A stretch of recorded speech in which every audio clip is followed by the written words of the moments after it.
Tiyatroda oynap toğuz bolin. 3 tane mırt var da olmadım öyle. Biyle mırt, yermen adam mırındım. 3 tane. Saçına birazcık aşağı koyuyor ya. Böyle. 3 tane mırt bolunun karşından bitiştirilir böyle. Yermen ispat oluyor da. Ama olin. Aman oynap toğurka. Men yüzüme seyrediye. Aman yüzüme seyrediye.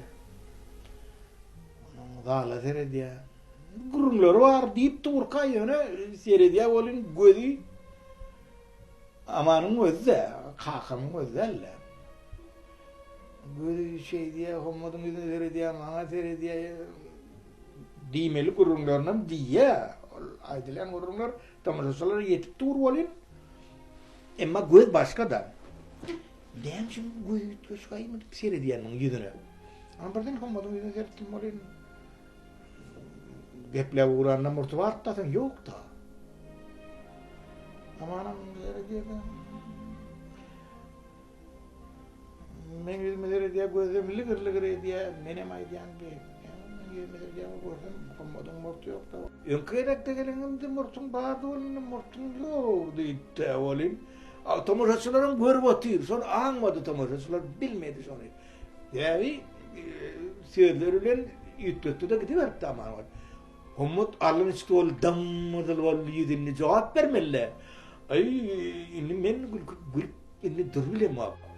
Ben gloriyali adayım yok. Sen ya doğru deyip kayan yerler var da bana. Kakam olin men gülkün istiyor da. Men ne etsem bilem baktı. Tekstenim çıktı.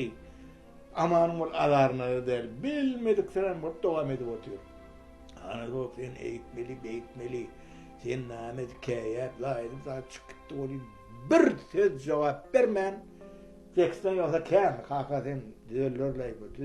Benim gelirsin gepleşer rahat değil var da. Sözümü diye bilmedim. Hiç tam diye bilmedim. Beyden oluyan, kız biliyoryanım bildirmeyecek bolu. Başka vay var. Bana da aradan çık gitti. Amanın sonları oyunları vardı. Öyle şu sahnada oynayıp dururka. Birden bir yutkuşuk yağday orada. Hepini bildirmeyen. Sonra yerlerinden tapıp şeyler geçer gider.